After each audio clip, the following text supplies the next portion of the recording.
It's a privilege to have you all on the call. I know that everyone is very interested in knowing the things that they should pay attention to as the school transitions. And also, I'm sure that we would have quite a number of people, deciding to be part of this faculty this time. So you're welcome to Ivy League, where we do training and mentorship for Oxford Brooks, the people that want to write their projects to secure BSc in accounting.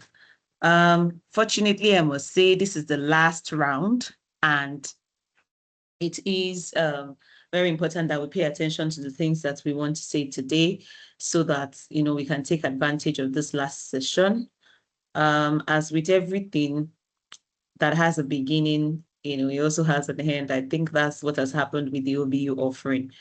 But I welcome you once again on behalf of the management of Ivy League to this session. I'm going to be running us first through the faculty of what we do in Ivy League offerings, what we focus on. We always tell ourselves that we have a rich faculty of mentors. Mentors are the people that are approved to review the OBU product or the OBU project itself. So we have a very rich faculty. I'll be introducing the people that are going to be eligible for your as mentors for you.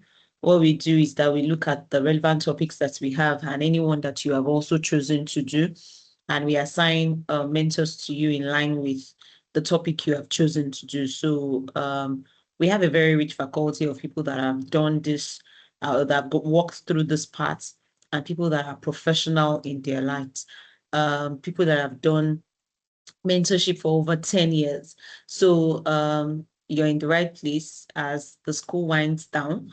I'm sure you know that the alliance between SSC and Oxford Brooks is coming to an end. Of course, it's not because the SSC qualification has an issue. It is because Oxford Brooks also thinks that, they've grown. It was an alliance they had when the school was almost at its infancy stage.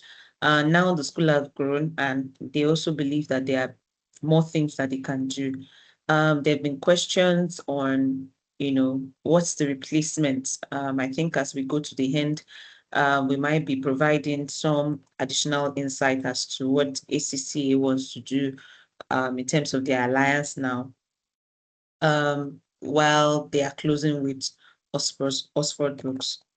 So we have a very, very beautiful, seasoned faculty of people who are professionals in different spheres and who have done, some of them have done these exams before.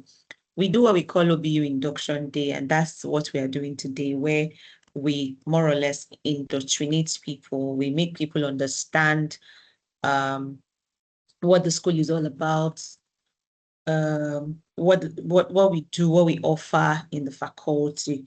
So that's what we do. That's what we are doing today. And not a lot of schools in Nigeria that offer this or that do this service, do these things that we're doing. Another thing that distinguishes us from the pack is the fact that we have dedicated mentors. So if you look at the OBU, what OBU expects that we will do is that you can have one mentor having like maybe 30 people, 100 people assigned to them as they have capacity. In fact, the curricula or the requirement of the mentor doesn't even say that that mentor has to be an accountant, right? All you need to do is that you should be able to stir people up, make them think about things that they may not want to think about before. Of course, we don't write the projects for you. We just ask you questions along the line. We follow strictly the requirement of OBU. And if we follow strictly the requirement of OBU, but what we do here, you have someone that is dedicated to you. So you have one mentor, maybe you would have 5 to 6 mentees with them. They are experts in the topic that you have chosen. They challenge your thought process. as to why don't you think you should do it this way and all that. There is a mentor-mentee guide that guides our relationship. We try as much as possible to stay within the confines of that requirement, because in the event that any issue also happens, it is referred to the academic conduct in Oxford Brooks, and both the mentor and the mentee, we then have to answer questions. So everybody is expected to work in line with their own code, what is required of them. But we are not only industry experts, we are people, most of us also, some of us also lecture ACCA. So we have that combined understanding that we bring to the table, and that makes your project, very qualitative. Someone asked once that, so what would you say has been the success rate of Ivy League? There are diets or submission rounds where we've had all our mentees pass, all. We finish a mentoring round, everybody passed, and people even had distinctions or first class. So it has been good. We have recorded over almost every diet. We have more than 70% success rates. Does it mean that we don't have people that have failed the RAP with us? Oh yes, we have people that have not done well as well. But from the beginning, if you're not going to do well, you already know, because we would already be pointing it out to you. As much as we would not force you to do the things we're recommending for you, we can already sense the things that we believe, if you don't work on time, can give you challenges, and would already be upfronting it to you. But somehow, some people still would not listen, and they want to continue with the options that they've chosen. So what we always like to say is, if you come to the table and you bring a project that's supposed to score probably 70, we'll put our value on it, would help you channel your thought, ask you questions, make you think very deep. And that project could be a 90, or it could be 80, as the case may be. But imagine if you have done an output, if the output from you is supposed to be graded 10 or 20, even if the value we have added to that thing is 30, it is still a 40, which is not a pass. So the success that you have in this project is 100% dependent on your commitment to it. Some people just think that it is like a project that you do in a Nigerian university where you just go and copy someone's work. If you copy another person's work, you'll be flat for plagiarism if you don't do a research thoroughly. So I remember that there's been times where we have OBU, we have our OBU open day, where we review across board all the work from our mentee. And then we sit down on that day and we look at projects, and we discover that probably 3 of our students are writing the same thing, right? The data that you all have gathered, on that day, we're able to know who did their homework well and who did not. So imagine if it is then being marked globally. If it is being marked globally, you have that topic you're working on. For all you care, there might be 200 students working on that same topic using almost the same companies as comparator. So the examiner has the correct data. Again, this is all those examiners do. So they are able to do some level of research that is deeper than what you may have done, and they're able to tell whose numbers are correct. So this, if you're not going to dedicate time to it, then maybe you should just not bother, because you don't even have an opportunity, for a second chance. So it is something that will take your time. It's something that you need to dedicate your time to, most especially. I believe that now that you have decided to do this, it could be because there is something that is pressing for you, probably in where you work now. You could be young and you just want to have your BSc on time, or it could be that maybe where you work now, there is a need for this degree. So I believe that you would take your time and ensure that you focus on it and do it once and for all. This is the last opportunity to submit. The under the collaboration between OBU and Oxford Brooks. You should check whether you're eligible. If you're successful, you will be given an opportunity to resit in November. And after that, that is all. So let's pay attention to the relevant details. It is more much more work now that this offering is coming to an end. I remember that we once had a class where people had gone to, we had started and we're on the last day trying to check, the adequacy of what people have done. And then all of a sudden, there was one person in the class that realized that they didn't do their ethics. There's a deadline for doing your ethics. There's a deadline for doing different things. And if you don't do it, you will not be eligible. Imagine if you have gone through this and then you get to the last day when it's close to submission and you realize that you didn't do your ethics. It is the last one. You don't have opportunity again. What we will do is to continue to help you understand. And some of those things, we keep dropping it in the group. We keep telling people to ask questions. And sometimes either they didn't think it was serious enough for them to be asking you some questions, or they just assumed that they were fine. So please, this round that you are trying to sign up for is a very, very special, delicate round where you cannot afford to make mistakes. But we have dedicated mentors that would help you.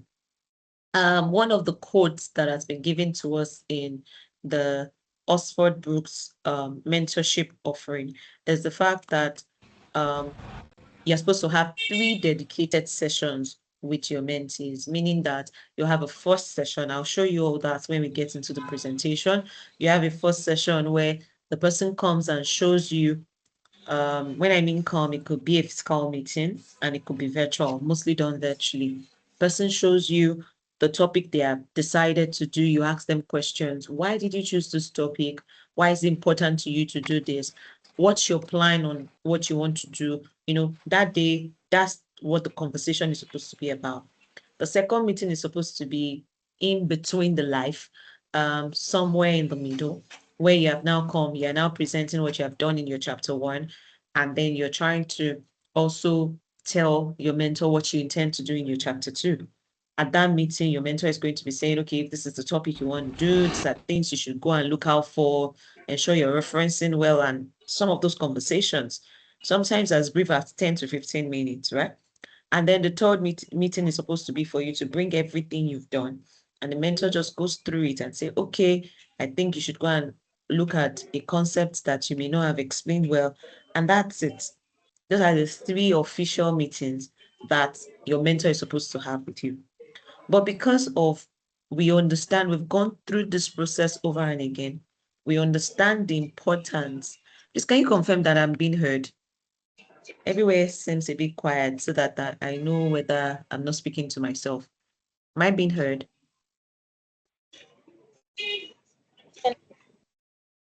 Yes, Hello? you are, but you're breaking at intervals. I am what?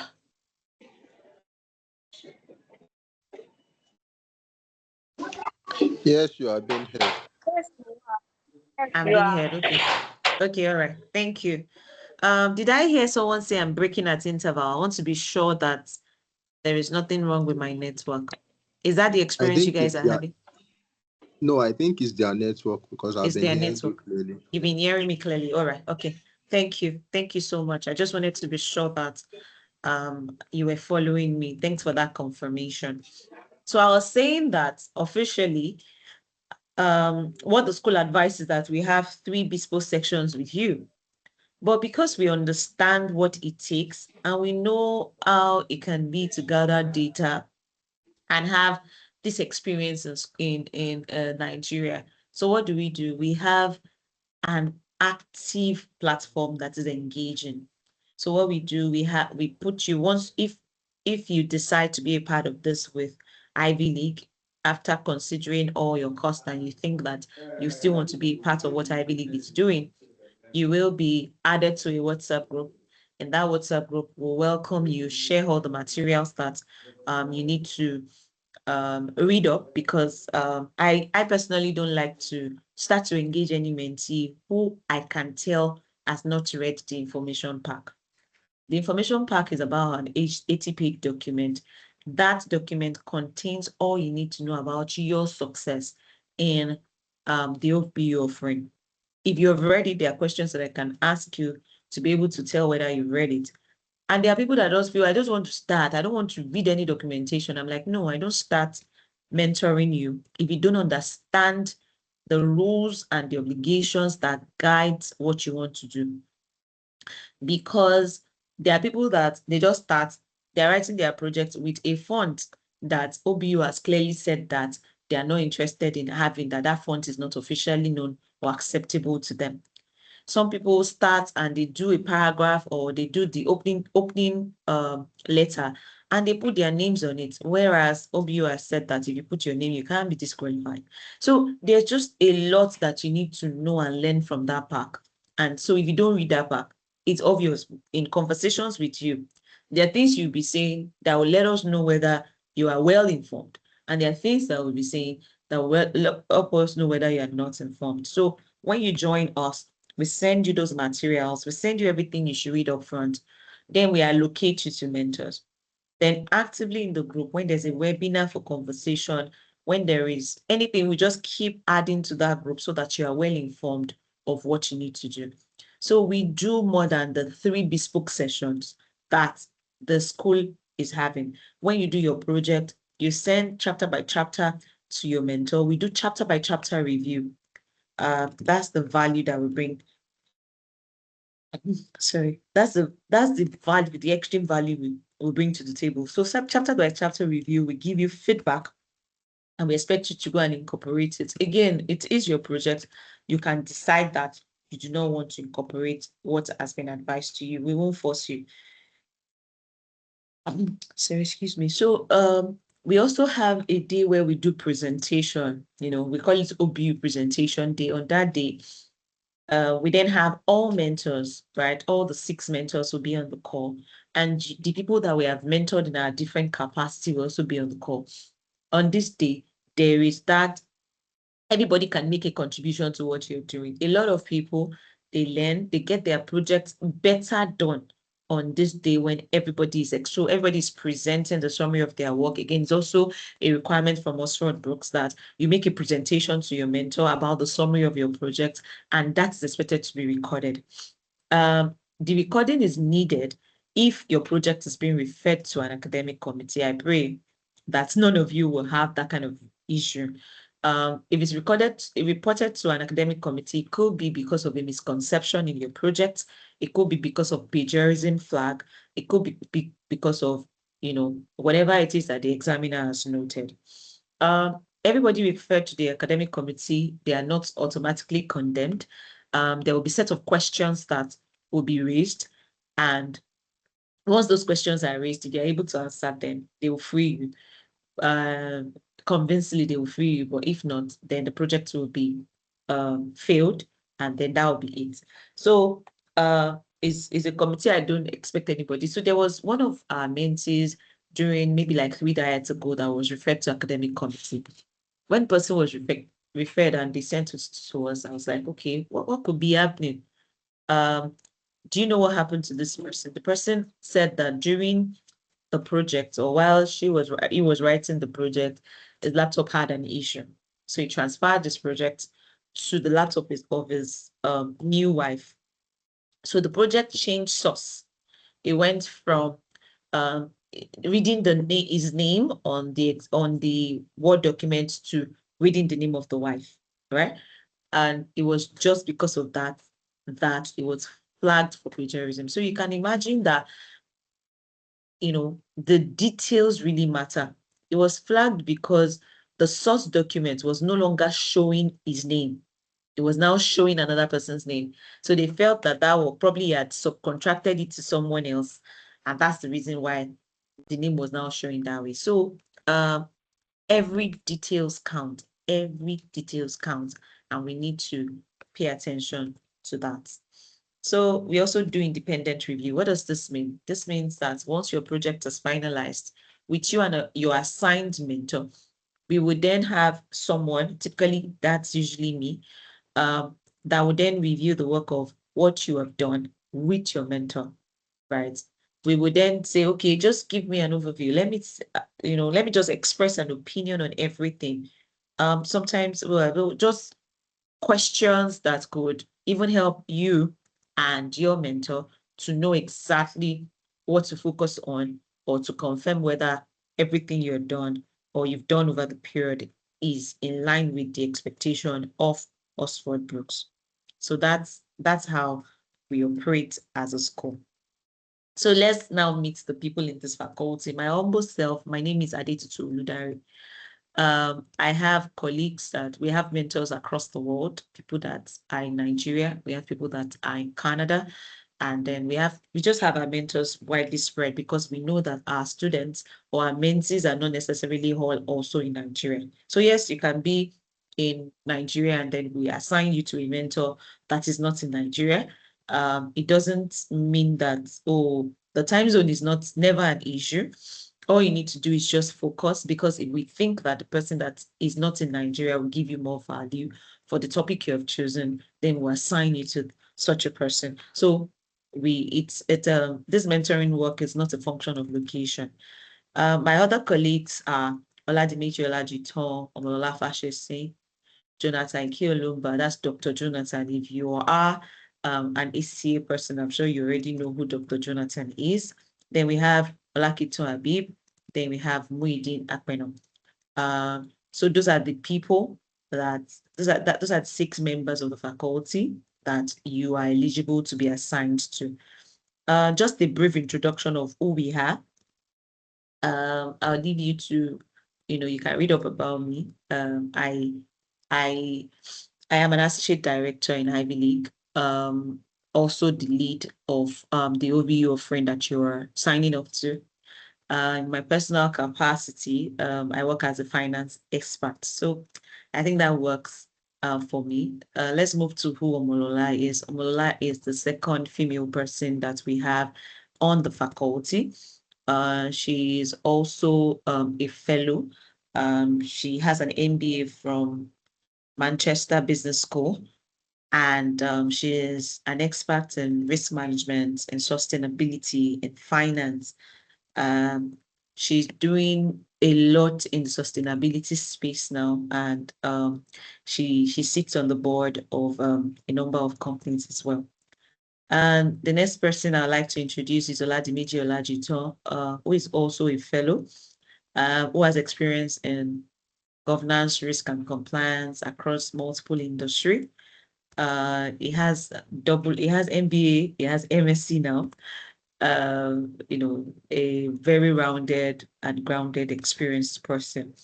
Oladimeji Olajiton is also a certified chartered accountant. He is an emotional intelligence coach. It specializes in strategy, business analysis, operations, and he pays attention to psychological matters because he's a certified coach. Over to Jonathan. Jonathan's recent achievement is that he's now a doctor. He is an experienced, vast award-winning person, sits on councils and all. It's a privilege to have his rich profile, in the faculty. Muideen Akpeno is also another erudite person who has MSc and MSc and BSc in accounting, over 20 years in finance, also has experience in strategy, very passionate about teaching. If you have passed through the Ivy League faculty for lecturing, you know that Muideen is the financial management guru. Is currently the head of the FM offering in Ivy League. So you could be, put or assigned to any of these mentors as we proceed. So I'll move on to the main presentation. But before I do that, I don't know if anybody has a question at this point. Anything that I've said that you want me to clarify before I go into the main presentation?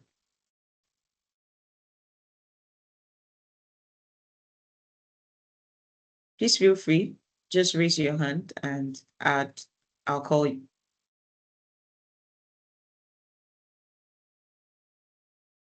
Any inquiries, questions?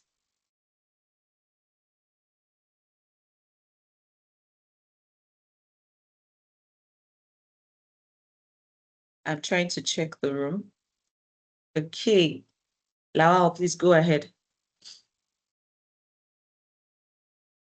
Hi, sorry, I just joined. I don't know if you can quickly run me through the requirements for the Oxford books. Okay, we haven't gotten to that. We're just Okay. introducing the faculty, so you get to it. Thank you for Okay, joining. thank you. Yeah. Any other question before I move?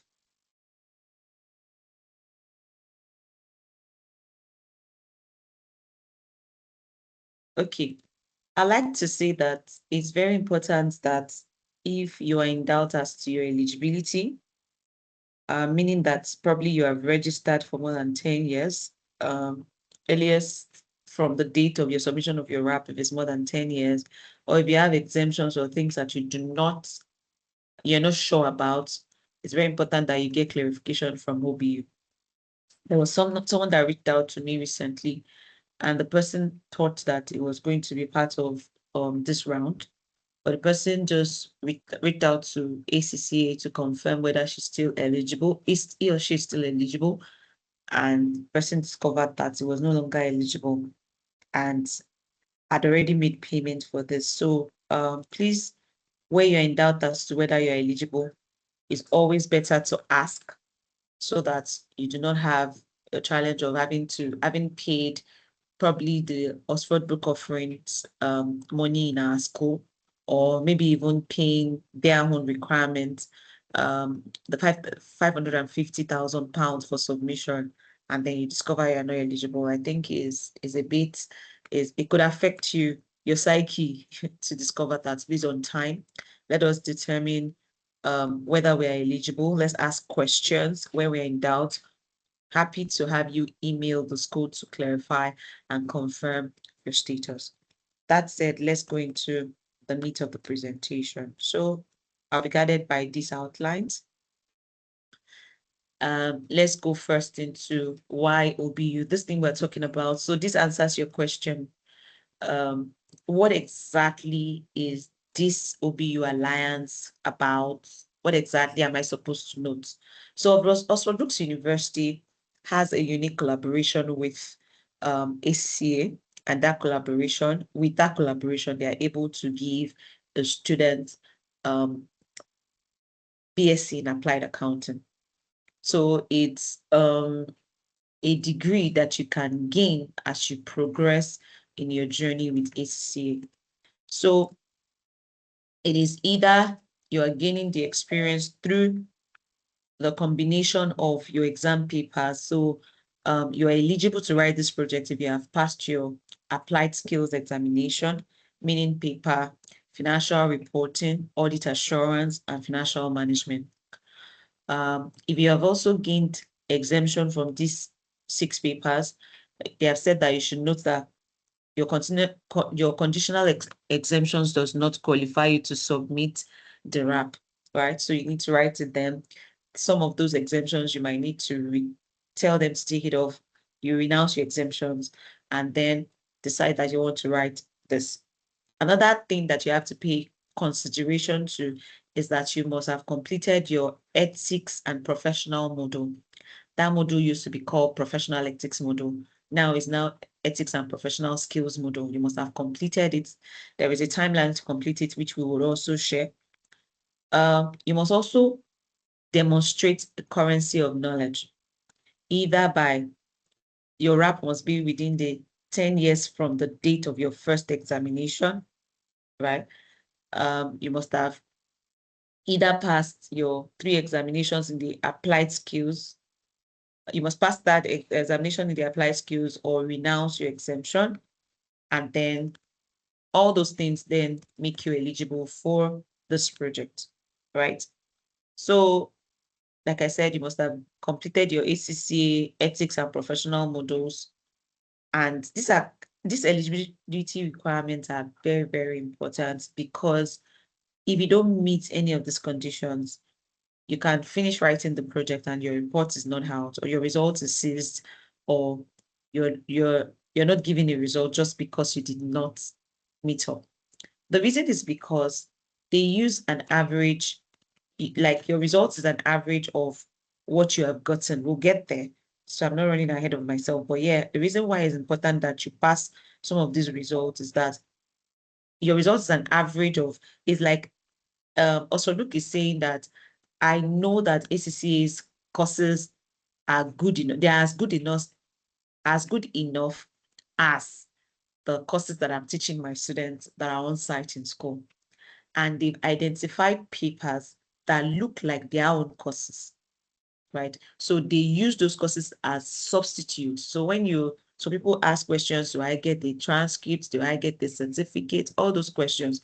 That's the reason why they do an average of what your score has been over the period for those applied skilled papers. And then with your project, they then award you a grade. So that's why it's not easy for them to just say, don't write some papers, or because you have exemption. Because if you have exemption, what would then be the grade? What would be the average grade that they will be comparing or adding your projects to? So that's why they always would say that they don't recommend that you forfeit those 3 papers, because those 3 papers usually would be the base for which they are appraising you, right? So that's research projects plus the average of your papers is what they will now be using to, grade you. Let me move on. So, like I always advise our mentees, when you are in doubt, so typically you should go to your MyACCA, check if you opted into the Oxford Brookes offering project. And if you did not, when you're in doubt as to whether you're eligible, just write students@accaglobal.com. Students@accaglobal.com. It will help you clarify whether you're eligible to write this project or otherwise. So I always tell our mentees that when you are in doubt as to whether you are eligible or otherwise, just let's have you write to the school, let them confirm whether you are eligible or not. And that way you are not in doubt and you're writing the project and you're sure. Now that is even the last lap, it's easier for you. Okay, this RAP, what does it mean? When you hear RAP means research and analysis project. Research and analysis project. That's what you do in addition to the average of your scores in the applied stage, right? So your RAP is divided into 2 parts, right? First is called research report. So your research and analysis project has 2 parts. The first part is called research report. The second is called skills and learning statements. But aside your skills and learning statements, that second part also have PowerPoint presentation of not more than 20 slides. So in this journey, once you have done all those, your examination, then to provide additional context, so say you still have paper FM that you have not done or paper FR that you have not done, and you will do it, or you will do it in March, and your result is not yet out, right? You are still eligible to write this exam. All you need to do is to ensure that you pass it. If you don't pass it, your results will not be published, right? Until you then pass. So you can also, write this project in anticipation of the success that you're wishing for. But the only time that you can say that you have to write that paper is March. If you're not writing that paper in March, then you're no longer eligible, because it's your grade in what you have gotten in all those skills and applied section paper that will then be graded. So back to what I was saying, the research report has 2 parts. So as I proceed, you will hear me say RR rather. RR means research report. You will hear me say SLS. SLS means skills and learning statement. So I hope that's clear.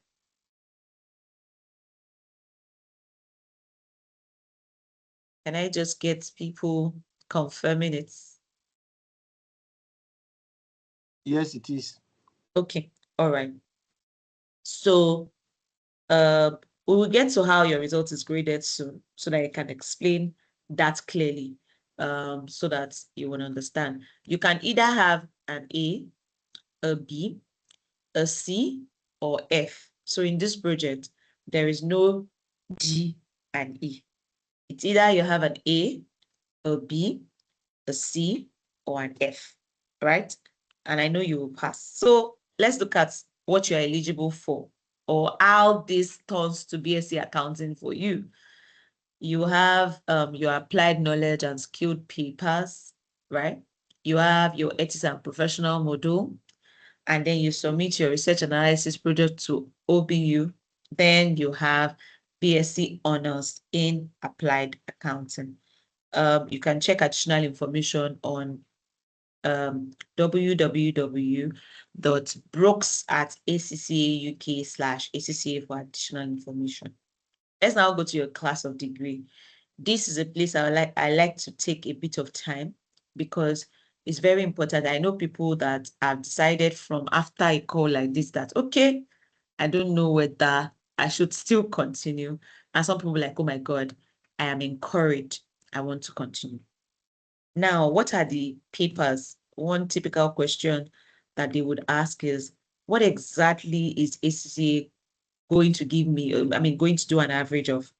What they do is they pick your papers from what we used to formally call paper. If you have paper F4, which if you did F4, if you have F5, that's if you did the law and you did your performance accounting and you have financial management and you did audit and assurance and you did financial management, is the average of all those your papers that will be used for you. So whatever it is that you have in between that, you divide it by the number of papers that you have. That will be what we'll be using to determine your score. Remember that some people, because probably they crossed from ICANN, maybe they started or crossed from other people. I know that there are quite a number of exemptions that ACCA grants to different people based on different things, that they've done.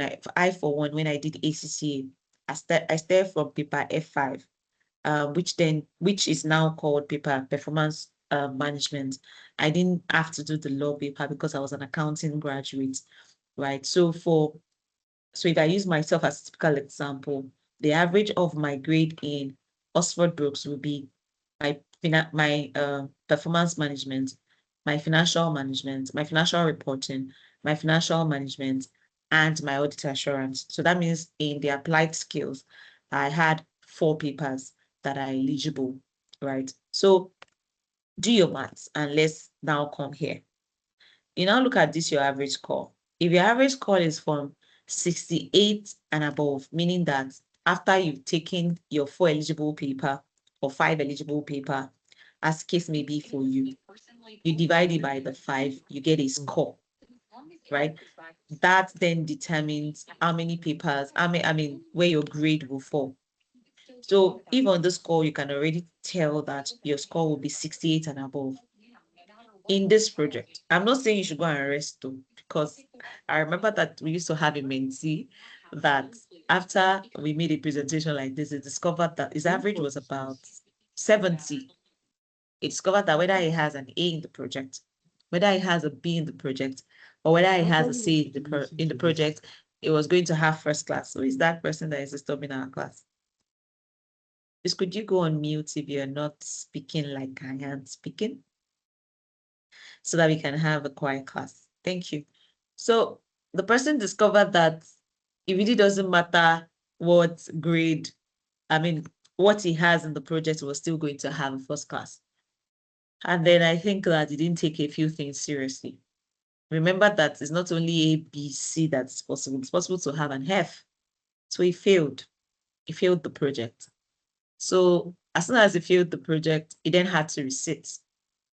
Thankfully for him, you know that because a receipt also, once you resit, you are restricted to a grade of C, meaning that you can't get a grade more than C. You can't get A again when you resit.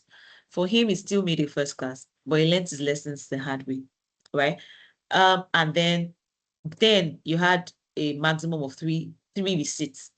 But for this round, you have just one chance to receipt, and that receipt is in November. And once you're not eligible or you don't still pass, then you will have wasted your money and your time trying to do the Oxford Books offering. So please, let's pay attention to that. So if your average is 67, then it means that if you take a chance and have a C, you will not be eligible to have first class any longer. Again, I know that everybody's desire is not to be a first class student. It's okay to still have upper second. Upper second is like the 2-1 that we have. So if you don't mind, you can stay in that bucket as well. If your average is between 60 to 65, whether you have an A in this project, or you have a B or you have a C, you have upper second. So I'll leave the remaining because I know you guys understand what I'm saying already, but I want to pay attention to people whose average is 50 to 52. When you do the average of all those courses you've had in those applied accounting, applied skills paper, and your average is between 50 to 52, meaning that typically across all your exams, your marks are usually between 50, 55, 50, 52, and stuff like that. If you want to write the Oxford Books project, whether you have an A, or you have a B, or you have a C, you'll be making a third class. And this is a point where I always like people to reflect, right? So that you know what you're up for from the beginning. So if you find yourself having the average between 50 to 52, and you're still interested in proceeding, you already know that you don't mind. So I've had mentees that will tell you that I really don't mind. I just want BSc. It doesn't matter what the BSc is. And I have people that have said, I mind, I can't spend this kind of money. And at the end of the day, all you give to me or all I'll be eligible to get is a third class. So please sit down, count your costs, know exactly what you're eligible for, and walk in that line. So very important. If you don't mind, you can continue and you can proceed. But if you mind, count your costs. You know, I said I will be mentioning SLS. SLS, I said, means skills learning statements. In your skills and learning statements, you must have a pass or a fail. Now, it is possible that your project is a success. They say that your RR, you have passed it, but you failed your SLS. That project will still be a fail because you must pass the two. It is a project that has two parts. You have your RR, research project. You have your SLS, which is your skills and learning statements. The two must be passed. So if you pass your skills and learning, so it's also possible to pass your skills and learning statements and fail your project. The two must go hand in hand. There must be two pass there. So anyone you don't pass, so if you pass your RR and you don't pass your SLS, you'll be allowed to rewrite your SLS, and then your results will now be given to you now that you have passed. Whatever it is, the grade will be. You can also pass your SLS because your SLS is a reflection, going to what your SLS entails. It's a reflection of what you have learned. And you will always expect that people should pass it, right? Because it's your personal reflection. But yes, I've seen people feel it. I've seen people copying another person's reflection and all. So many things happen to our mentees. However, you must pass it.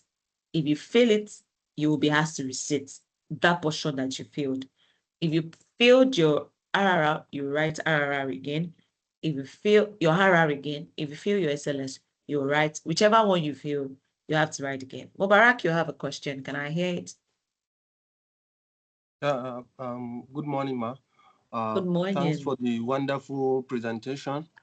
And I have a clarification that I need from you. Okay. I passed all the skills papers. That's ranging from performance management down to F9. And my total average is 55.2. Okay. But again, I have, due to issues that I have with performance management, I have to attempt it 5 times for me to pass this December. So it really delays my processes. And I still have F4 that I've not written. So that's why I'm here. I'm trying to see the clarification whether I'm eligible or and how my marks are going to turn out to be. Because when I add up 50, 57, 61, 52, and 56 divided by 5, it gives me 55.2. So which grade do I stand to be, please? Okay. Okay, thanks for your question, and I appreciate your comments. Did I hear you say you have not still done paper F4? Yes, I haven't. Okay, so you have to do that paper since you're eligible to do it, Okay. right? You have to do that paper. Once you do Okay. that paper, again, if you will do it in March, then you'll be eligible to do this project, right? Okay. Your average, because you did paper F4, will be extended to that paper. It will be Okay. from F4 to financial management, Okay. right? So you need to go and ensure that you pass your F4. F4 is now called corporate and business law, That's right. right? So you need to write that paper and you need to pass it. Okay. Yes, so Okay. your average will be from your corporate and business law to financial management. Okay. So, So but the based on average the you've done now does not have one paper, principal course. Yes. okay, that's F4. So I'm having 55.2. Okay, so with your 55.2, that means you are in the category of lower second, irrespective of whether you get A, B, or C. You can't have an upper second. Okay, so which means I'm going to have 2-2. Yes, but it's not called 2-2. So in your certificate, it's going to be called upper second, not 2-2. Okay. They don't use 2-2, yes. Okay. Yes, Okay. thanks for your question.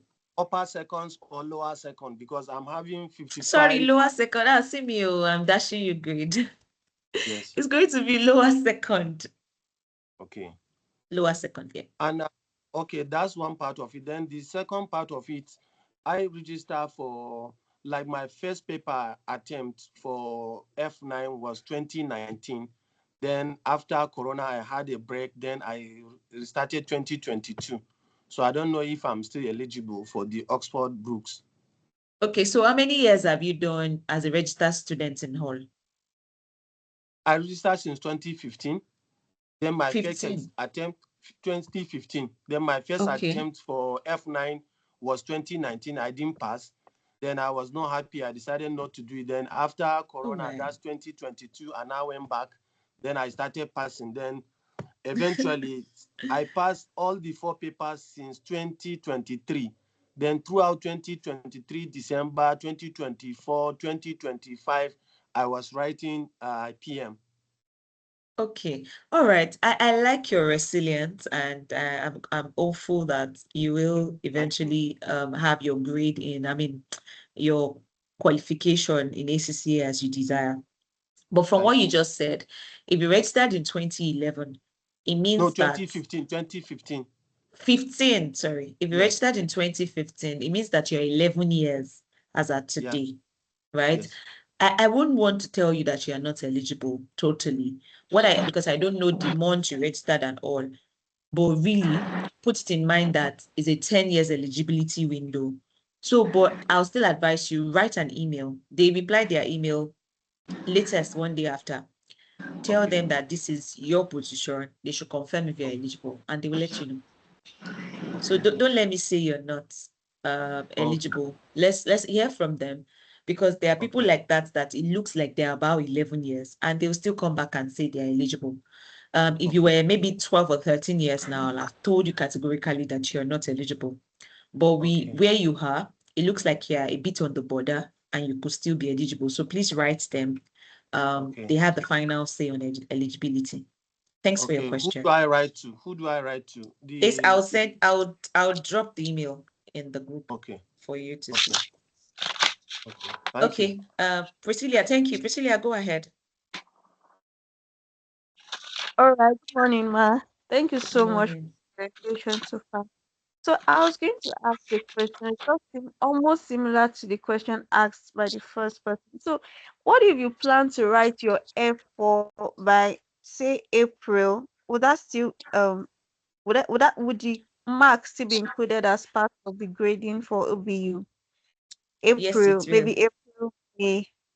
Yes, it will. Since You know, that one you do it on demand, right? It's an on demand. Can you hear me? yes, I can. It's an on demand exam. So all you just need to do is before your results is going to be released, ensure that you have passed it.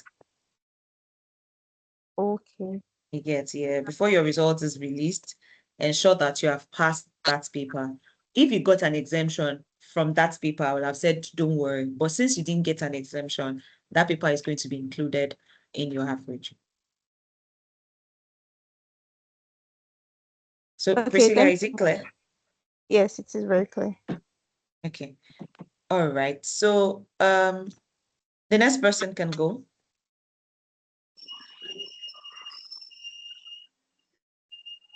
I think that would be Patricia. Okay, thank you, Aditi. Good morning. Good So my morning. question is Go ahead. concerning eligibility, Okay. because I got exemptions for 9 paper, so I rejected 3 so that I could put in for this OBU. So I wrote Absolutely. my FR, AA, and FM, and I've passed the 3. But Beautiful. I want to ask, concerning the grading, if they want to do the average score, will they only do the average score of the 3 that I passed, or is it in combination with the ones exempted for? That's one. Then 2, the FR, because the first sitting of my FR, I failed it. The second sitting, I failed it. It was after the second sitting that I started passing my paper. So all those ones I failed, will they be added to do the average score? Or will the average grading, or will the average score calculation be based on the past papers? Okay. All right. Thank you. Very good questions. You got an exemption, so your paper will be for the 3 that you rejected exemptions for, which was the reason why you rejected them. So you'll be graded on those 3. The 3 Yes. compulsory one that I'm supposed to do, which is FR, yes, AA, and FM. yes, you'll be graded on those 3. Then for the papers that you did not pass, even in your transcript, right, ACCA would not put papers that you did not pass inside. What they would do for you is they will put the grade of the last paper you passed, right? So for this average, nobody's going to punish you. You've now passed, right? So they're not going to be punished for the attempts that you did that you didn't pass. So your last passed mark. So say you had 42, 43, 40 something, and then you now had 60. Your new mark is 60 and no longer the 43, 44. Exactly. Yeah. Okay. All right. I think we had a good interlude. Maybe we should continue now. But if you have questions, please feel free and let me know. So let's go to how your research report is supposed to be structured. Unlike the projects that we do in our Nigerian universities where our chapters are 4. The one for Patricia, please hold your thoughts. Let's when we get to another break time, you would take your questions. Yeah. So unlike in Nigerian universities where you have 4 chapters in your projects, although maybe I don't know what we do now, whatever it is that we do now, I'm sure it's not exactly what UK universities do. So for this project, you're supposed to do 3 parts. The chapters are called parts. And each of the parts have their own word approximation. So the first part, or the first chapter, in the way we understand it, is going to just be generally speaking about the project objective and the overall research approach. So at this point, you're telling the examiner why I decided to do the project.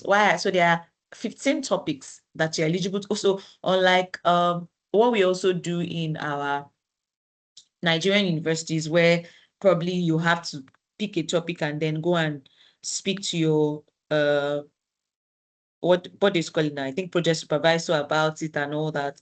In this one, there are predetermined topics. and you have to work within the topics that are predetermined. So that's the difference between this and the every other one that you have. So you work within the topics that have been predetermined. You'd sit down, determine your research objectives and your overall research approach. In chapter 2, you're supposed to then tell us how you want to gather your data. That's supposed to be approximately 2,000 words. In that place, you are supposed to be very careful with referencing. So in that chapter 2, you'll be doing a lot of definition. These are the models I want to use. This person said it. So you have to reference the work of, even if you are paraphrasing or you have entirely changed the context of what someone else has said. Once it is not your words, it must be adequately referenced. I'll also speak about referencing as we go to the end of the class. So very important that you reference very well. If you don't reference well, you can also fail this project. In fact, it's the major reason why people do not pass the project, because they do not reference appropriately. So then your part 3 is talking about the result of the analysis, the conclusions, and the different things that you've done during the project. It's typically the part that carries more mark. So number 1 is like your expression of interest, why you did what you did. Number 2 is like, part 2 is like how you want to do what you've done, who has done it before. You're referencing empirical research for other people that have done something similar. And the chapter 3 is you then, relaying exactly what you saw with the companies that you've chosen or with the subject matter, depending on the topic that you're writing. So skills and learning statement has 2 parts. First is they want you to reflect. So it's just a statement of reflection. And I promise you that people feel it, right? If you don't put your attention to it on time and you don't write it the way it should be written, it can be failed. But it's just a simple 2,000 words of 2 questions asking you to reflect on what you have learned writing the project. And the second part is testing how your communication skills have gotten better, because you did this project, and how was your delivery to your mentor. You remember that at the beginning, I said that we always have an OBU presentation day. At that presentation day, we are coaching you to answer this question well, because you see, if you enter that meeting, you would already know how to answer your part 2 very well, right? Because of course you will have been documenting communication, but as it relates to how you communicated to your mentor, you would have more than enough things to put down that day. So it's very important that you pay attention to that bit as well. So the topic areas, there are actually 15 topic areas, not 20. Beg your pardon in that slide. Let me just correct it because I've updated it. So there are 15 topic areas that you need to work on. So, and from that 15 is what you are supposed to work with, right? The 15 topics is what you're supposed to work with. There are things that you need to pay attention to. Is it primary data? Primary data means that you have to ensure that you have access to source information. There are information that they are not readily available in the public. Information about a company that may only be known to that company. So, for example, if you are doing a topic that has to do with the effect of motivation on employees, you can't get how a particular company is being motivated if you don't know or have information internally. It could also be the implementation of a new regulatory requirement, right? And how it affected a particular company. If that's what the topic you're doing, then you need access to internal information. But if you're writing topic on, you're analyzing the financial performance of a company over a period, a company that has performed exceptionally well, for that company, you're able to get data externally. You don't even need to know anybody in the company. Just go online, do research about them, pick their director's statement, pick their chairman's statement, pick analyst opinion about them, and all that. You will be able to, write the project without even recourse to anybody internally. So you must count your cost. And sometimes some people come to me and say, oh, I work in this organization and I would like to use my organization as my chosen company, right? And they say that I've also spoken to our head of HR, I've spoken to my line manager, and they said that I can use our company, they will support me. When I have mentees like that, I'm fine. Just be sure that you can get access to the data. So sometimes it is easier. I once had a mentee who was working in a competitive company. So he was working in another company that was doing exactly the same thing as the company that I was doing. I mean, as my company that I was working with. And I was supposed to be the person's mentee, and the person was going to be gathering data. The company was going to use that company, and they were going to be using primary data, meaning that they needed to do, she needed to do survey, they needed to do things that were internal in the organization. By extension, it meant that I would then have access to those information, right? So what we had done is, at the start of every engagement, we introduce ourselves, right? I'll tell you who I am, what I do, what do you do, stuff like that. In the process, we just discovered that the company she was working for and the company that I was working for, they were, working in the same line of business. And the access of information that I'm going to have by being a mentor was going to mean that I will have access to that deep internal information. And I had to sign confidentiality agreement clause, right? To disclose that, okay, yes, I work for this organization. I'm going to be aware of this kind of data that you're going to be gathering. But however, I understand the concept of confidentiality, and this information that I have access to is strictly for the purpose of academic purpose, and I'm not going to use it, to take and gain advantage. And that was how we resolved that conflict. Again, she had to also note it in a part of our chapter 1, where she explained the what's it called, the challenges that she had gone, ethical concerns, and then that was appropriately disclosed in the ethical concerns column. So it's very important that you know the kind of data you need so that you can ask the right questions. So if you're working with your mentor and you know that you'll be using access to internal information, it might be nice to know what your mentor does a bit more deeper. Secondary information is always readily available on the internet. All you need to do is to research on them. Publicly available information are just like secondary data. Annual accounts is available publicly. Press reports, press publishing, and all that, they are available publicly. And there are information that are just internally generated. So, for example, the audited financial statement of a company that is listed will be hosted on their website. That is a publicly available information. But that same company, their management account, what they've done month on month will not be hosted on their website, right? Because it is still an internal information at that point. So you must know the data you need for the topic you have chosen to do and how you gather the data, and ensure that you will not have challenge in gathering the data as you progress. And that's why it's always good to sit down, count your cost. You're like someone that wants to build. If you want to build, you need to get architectural designs. You need to look for a builder, all that, so that you can document it from the beginning, and then you don't get to the middle, and then you discover that what you're building on cannot stand the test of time. So very important. So let's now look at the topic areas that we have. Again, I'm just going to, I always like the way OBU does their things because they make it easy for you to pass this project. They will tell you the topic. They will tell you what's the critical success factor in it. They will tell you the models you should use. They will tell you what financial metrics to pay attention to. And I think that is very important. So see this topic 1. That is analysis and evaluation of the impact of business and financial performance on an organization, of an aspect of an organization's performance management. They've told you that they are doing this topic. The things that they would like to see is that you discuss the analysis of this company using critical success factors, using KPIs and BSA. They want you to look at the types of budgetary controls and variance controls they have. They want you to talk, as if you are doing this project and you're not talking. That's why I said this thing is an extract from, in fact, what I had on this slide before, I took it out yesterday just to pick it exactly the way it is in the OBU project, so that you will know that if you don't read that OBU project, you're just doing yourself a disservice, right?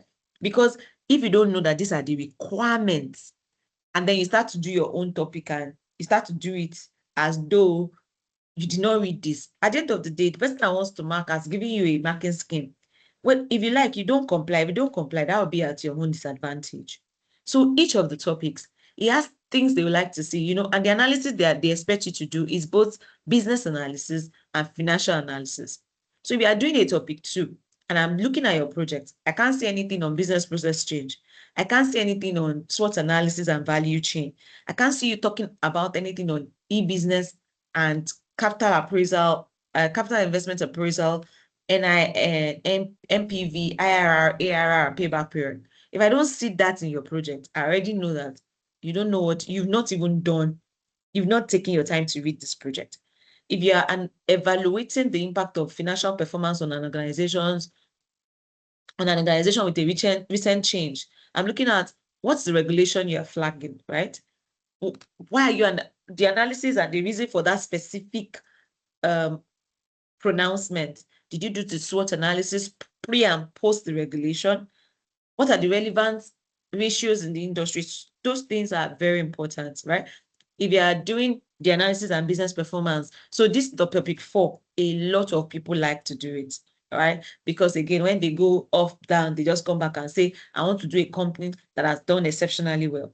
They get to the middle, and one of the challenges they have is they then discover that the company they thought has done exceptionally well, maybe did exceptionally well for 2 years, 1 year didn't do exceptionally well, and they are now looking for what to do. So if I'm giving you a project, I'm looking out for strategic analysis. Did you analyze the environment? Did you use Potter's 5 forces? Did you use Pestel? The examiner already clearly said that those are the things that will win. Did you do them? Can I see a strategic analysis of SWOT of the company? Can I see your value chain? Can I see your business canvas? All those things, if I don't find them, then it would be difficult to say that that project has done well. So all the topics have different things that you need to pay attention on. If you're looking at a company that is undergoing a major change, you're supposed to be speaking to business process change. So all those things, you're supposed to be talking about stakeholders analysis and all that. So please go into the information pack. Look at what the examiner said that is the minimum, because it tells you that these models, this concepts, and everything that you can see on my screen, they are not exhaustive, but they are the minimum things that they expect to see. So once you have done this minimum, if you now want to add more, there is no problem. Those are the topics we have. You must work in the confines of what is allowable. And when you read these things, anyone that you see that, it will stress me to get, just leave that topic. Go to the topic where you know that everything written in there, you are able to achieve without stress. So that's with the topic. So what are you supposed to look out for when you want to choose a topic? You know, I've shown you the 15 topics now, and you're like, okay, you have just shown me plenty of things. I'm seeing many modules. What should I look out for? First is availability and access to data. Don't run to do a business reorganization project when you cannot access internal information. Don't run to do a project that wants to highlight impact of motivation when you don't even know anybody in the HR. So sit down, ask this topic that I want to do, what data does it require? This data that it requires, how do I get it? If you can answer your questions affirmatively and say, this is what it requires, this is how we get it, then you can go for that topic. But if in the middle, you are not sure, you are not, just leave that topic. And there are 15 of them, so you can explore across. All right. Another thing you need to do is, if you now choose let's say you choose a topic that is clear that you need an external information for, you need to go into the public to get the information. You also want to check this company, who knows them? If I go online and I do a research about this company, would I find, there are companies that, yes, they are publicly quoted, but there's really not a lot of information about them. So some people will come and say, I want to use a card processing industry or a paper processing industry. When we look at that company, even you cannot research and get to know this company. If you're doing a topic that is popular, right, then look out for institutions where you can get information, FMCGs, financial services.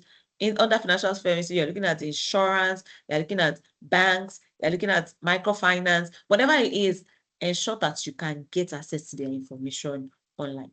And that thing is, some topics require comparator, and then there's a place in the information pack that also tells you whether you are looking for a comparator. Again, is a document that I will share for everyone so that you can, even if you're not going to come into I'll drop it in this group. Even if you're not going to come into our school, you can have access to that information pack, read it very well, digest it, count your cost before you go into it. The problem that people usually would have is that they don't count their cost, they get into the middle and they get stuck. Unfortunately or fortunately, this is the final round, so you don't even have time to say that you want to miss the road and then probably you get the road later, right? You need to pay attention to these things, right?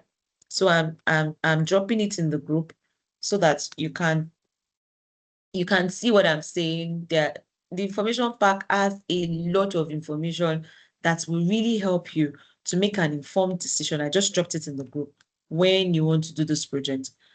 Every topic, it would clearly explain to you what you need to do, how you need to do it, and everything you need to pay attention to while writing this project. So please take time to read it. It is just a 78-page document, and I believe that if you dedicate a day or two to it, and then you're not even reading it to pass an exam, right?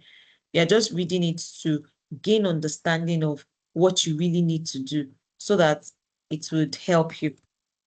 So I just dropped it in the group. I'm trying to also open it so that if there's anything that I want you to note there, I can also tell you about it. So let's move on. And please, I'm reiterating again, don't forget that it is your final exam, final eligible period, and therefore you can't afford to make a mistake at this point. You can't afford to just say, I'll do it anyhow, and then you're paying in pounds. It's not small money. So please prepare from the beginning that you're not going to be wasting your resources, and that whatever you do this year, of course, you put all your heart to it so that you can pass exceptionally well, right? So let me move on. What else do you need to pay attention to? You need to know whether the company you want to choose is publicly or privately held, right? You go and look at, if you want some people will say, no, that I've done my research. My uncle works in that company, is a private company. For private companies, they don't have reporting requirements. They are not contractually obliged to publish their financial statements online. So if you have a private company, you might struggle a bit with getting the information, even though it's supposed to be online, right? If you can see that, if you don't have anybody in-house that can help you, then you might need to just consider. In fact, you might sit down, take your topics, you do off on this, no, this yes because of this, no because of this, like that, until you then get to a place where you are, where you then know that there's no stress. You just want to move on with a particular topic because you are now 100% sure of what you should do, right? Let's move on. So access to that data online. Another thing that I always encourage people with is, what is your personal interest? Some of you, when you were doing these exams, you just liked something about financial management, or you loved audits, or there was something on performance management that just, you could do it better than every other person. Your interest should inform the type of research projects that you want to write, right? So don't just write research project because you have a friend that wrote it the last period and the person has shared their own project with you, right? Therefore, you think that because the person has shared the project with you, then you use it, Very important. If anybody is if you have opened the information pack that I shared, you'll see the topics on page 11, and you will see how the examiner clearly tells you what success look like. In fact, there's a page where what success look like is, but here So there's a topic that I know a lot of you always like to do. So let me drop this in the group so I can use this as an example. This is not exhaustive, but let me just use it as an example. So this is what the examiner says about that topic 4, right? It says that you should look for publicly available information. It said it must be used, but we still have mentees who will not stick to the requirement here and they expect to pass. So when the examiner clearly told you that publicly available information must be used, and you decide in your own mind that you don't want to use publicly available information, it means you don't want to pass. It told you that you must justify your choice of the organization, i.e., why the companies consider i.e., why you consider the performance exceptionally strong. It says a successful research project will demonstrate a clear understanding of the industry. So this is telling you that you should, when you are doing your analysis, you should look out for the industry and you should understand who are its competitors. That if you demonstrate a clear understanding of that, you'll be fine. So it means that when you're doing that analysis, you're speaking about the industry, you're speaking about the competitor. So it's a lot of work and you have to commit to it. It says another comparison to another organization is required for a 3-year period. So all these things has been clearly written out for you. Some people will do this topic and they'll say they felt that they should not compare it to another company. I'm like, it's not your feeling. Is what the examiner says success looks like writing this project. So it means that if you don't follow these requirements, this is just an example of a project, right? If you don't follow these requirements while writing a project, then you cannot blame anybody if you are not successful. It told you exactly what to look out for. So when you are doing your project, you first of all go and write out what the examiner says success looks like. Then you will now look at it. You will ensure that you are writing in line with what the examiner says success looks like. This is the only school that I have seen, that would take time to break down something like this for you. Otherwise, because people just assume that if I give you a topic, you should know what success looks like. So please, let me copy another topic. I don't know why my mind is just telling me to do this, so I'll just pause a bit on it, do it before I proceed. So I want to share another topic that you will need to really pay attention to. Let's assume that this is the topic you intend to write, right? After this, I'll stop analyzing topic, right? So this is the other topic. It says you should analyze analyze and evaluate the effectiveness of the key factors that have impact on employees in an organization. Some people are just very happy. Immediately they see this topic, they say, oh, that's what I want to do. That's what I want to do. No wahala. The first is, it says you must have access to internally generated information, such as HR policies. If you know that you cannot have access, they cannot share you their HR policies, then don't bother doing this topic. It says primary data collection is essential, meaning that you have to do interviews, you have to do one-on-one engagement, you have to send questionnaire, you have to have access. You cannot evaluate the impact of employees in an organization without looking at those things. Do you understand? So very important, like I said, after now, I'm stopping to evaluate, but I thought it was very important for me to tell you, and these things are directly in the OBU pack. I just copied and pasted from it. So please let us take our time to ensure that we know. There's another page 18, that shows you what success looks like.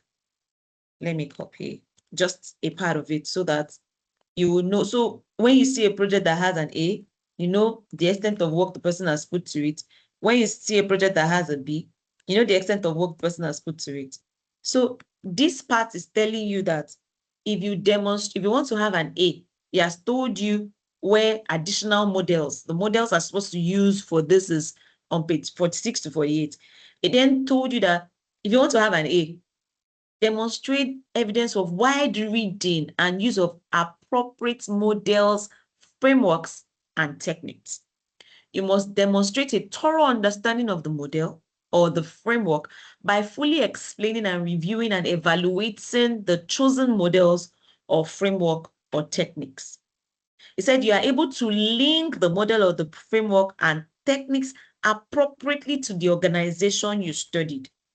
You are able to identify full discussion, limitation, and application of the model and the framework. That is when we can say that you have an A. This is when you're doing modules and frameworks. So I just copied a part of it, right? There is what you need to do for each one. I think you should go into that that's OBU pack and read them very thoroughly. I'm giving you bits and bits so that you'll be encouraged to go into the file to read what success looks like. Because if you know what success looks like, then you can walk in line with it. Let me continue with my presentation. And yeah, at this point, if you have questions, you can also let me know. Because I know I've said a lot, right? So the industries as well is very important. I don't like to finish this course or this review without talking about quality control and plagiarism check.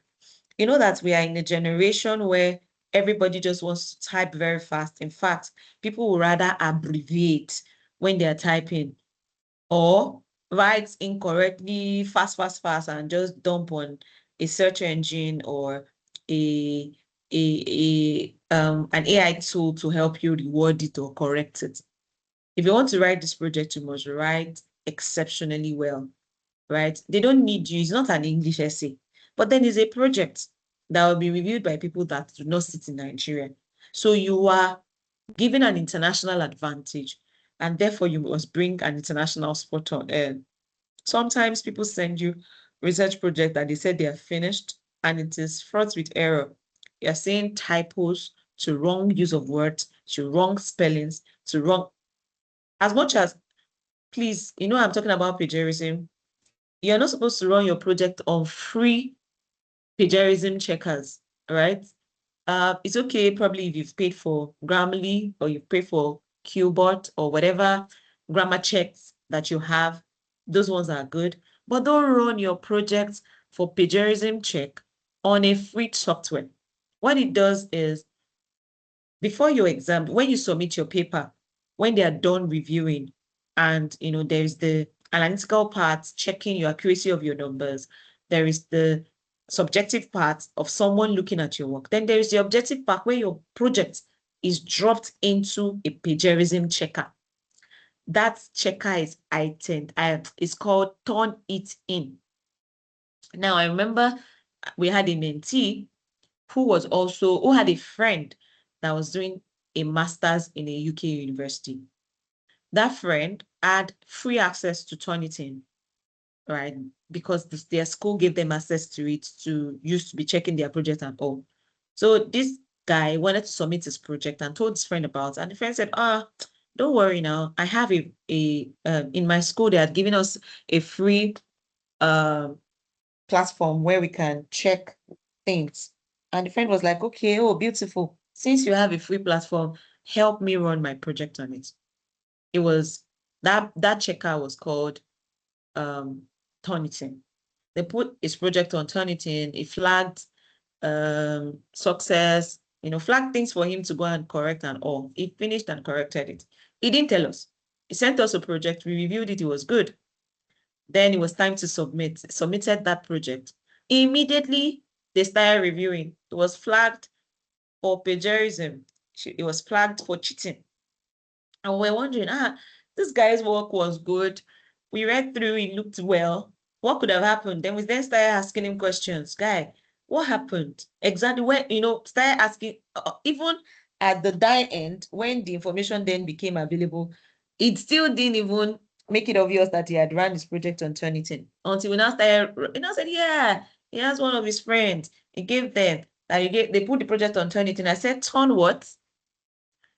It is clearly written in the information pack that Turnitin is where they will put your project in. So you can't go and check it on Turnitin because that project is already seen as another person's work, and it is something you're submitting for the first time. I always like to paint this example so that you know how serious it is. Please, the only approved plagiarism checker for you at this stage is called Authenticate. If you run your project on another website that is not Authenticate, you will be flagged for cheating and your project will be rejected. So I've decided to say it as it is so that you will know that there's a lot of expectation on you. Authenticate alone. Free online software, how would they know? It will shock you that they will know. If they could pick the source name, you know that you guys don't know that when you go to probably an Excel, you are able to tell the source of that document by looking at, and it will show history. That's where they saw it, that he moved from his laptop to another person's laptop, and they flagged him for it. So please, it's even the last round. I expect that the scrutiny would increase. So don't be flagged for cheating. Copying another person's work without referencing it is deemed cheating, and it's not taken for granted in OBU.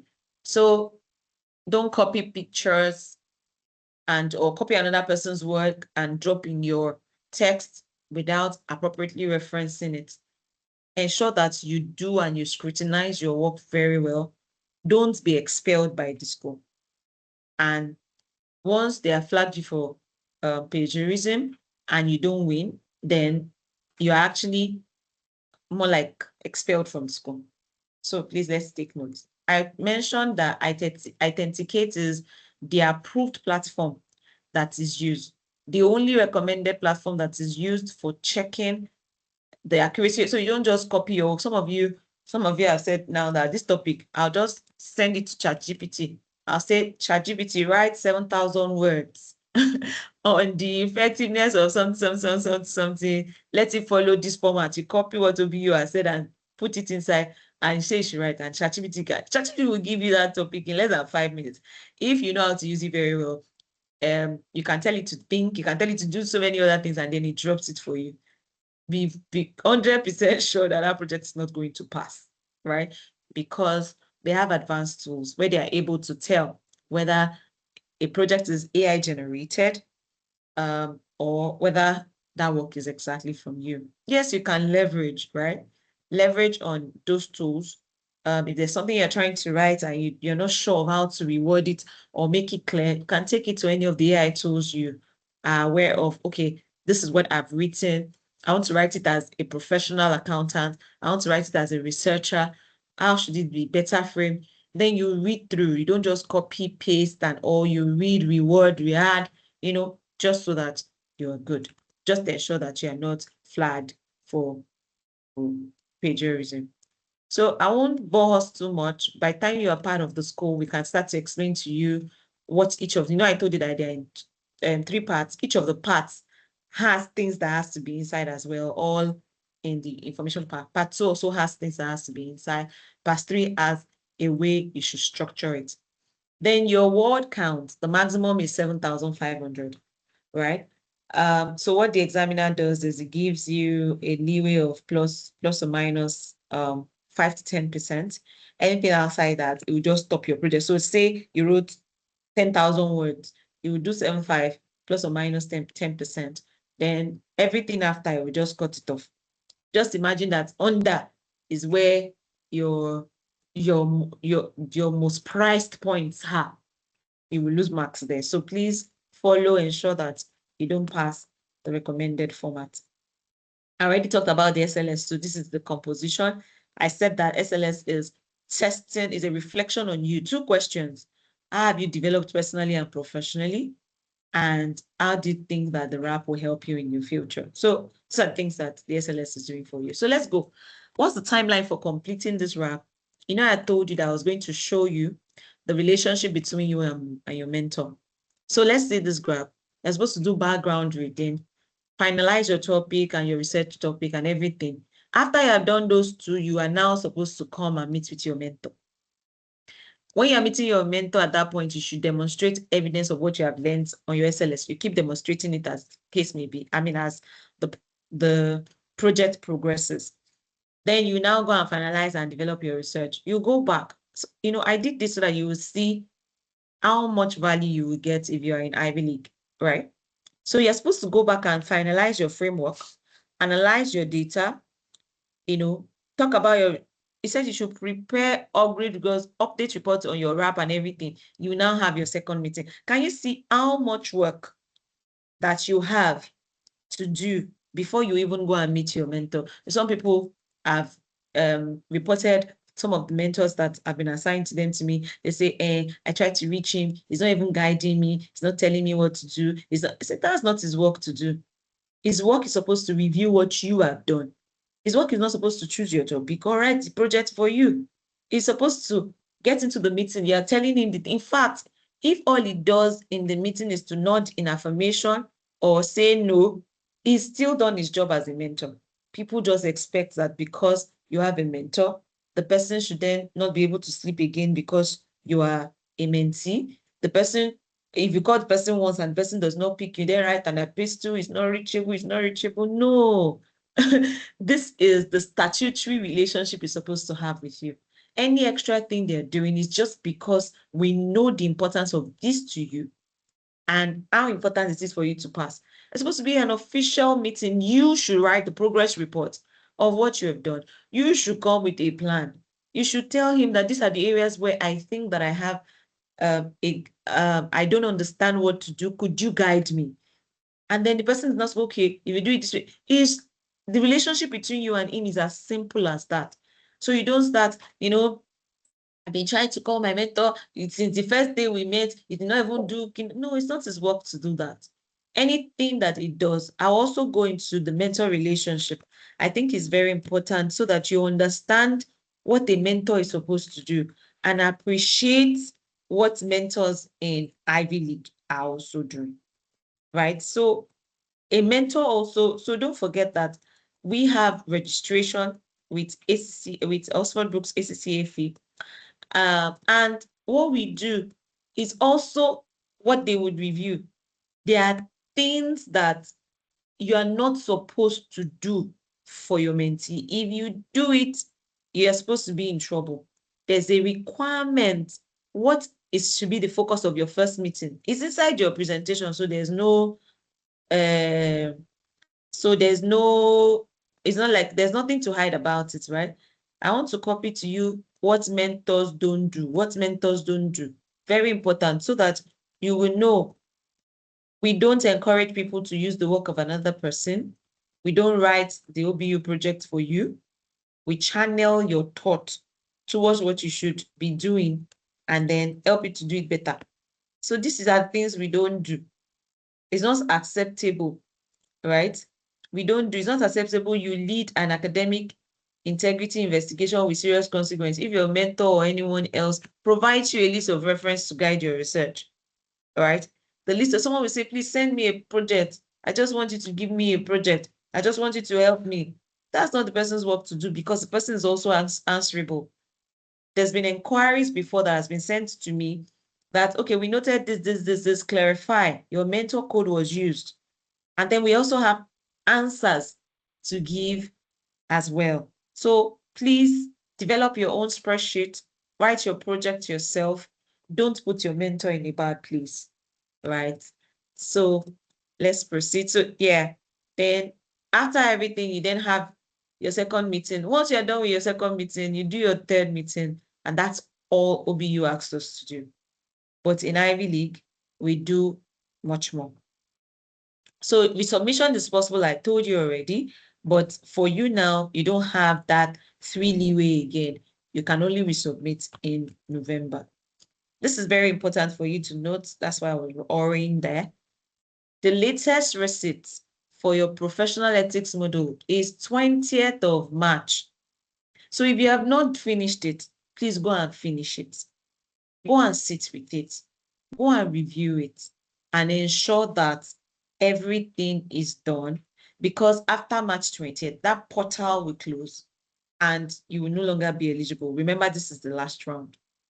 Your app submission, the earliest time, so they always give 1 week from the time the portal is open to the time the portal is closed. I always encourage our mentees to submit before March 7th so that you are not under pressure, right? And that fee, people always ask the question, this fee, what if I don't have money now? Or how do I pay it? ACCA Alliance, will they help me and all that? So the Sikron offer.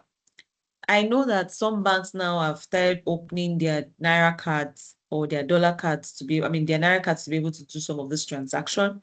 From the beginning, you will be making this dollar payment yourself. So get yourself either a domiciliary account, start to put your money there that you can use to make this payment, or ask your bank if you can use your Naira card to make this payment. Any of the two options will work. ACCA offering with Sikron is not supported with this, except if they have a new requirement. So note that there's the money you have to pay and you have to plan for it. Another thing you have to note is that ACCA has also been, Oxford Brookes ACCA have been magnanimous. They have also said that in the event that you don't have money on the day you need to submit, still go ahead and submit. We will not release your results until you pay. So in between when result is to be released and the day you write your exam, I believe that you may have been able to raise the money to pay. So don't also be discouraged if you don't have the fiscal resources to be able to take care of this payment now, and you want to probably defer the payment. That is possible, and you can work with that. So referencing is another important thing. I'm not sure we can go into the very details of referencing now, but you should know that referencing is very important and you should do it well. You can reference with a Word document. I think I should just look for a Word document and show you a simple way to reference. And then we can then also still take referencing when we start the school as a whole. So just hold on for me while I pop up. Okay.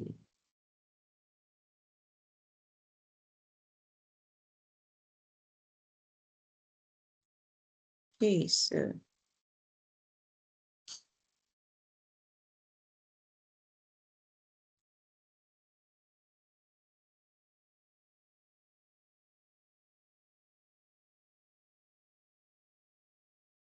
I'm trying to show us how it's typical. Can you see my screen now?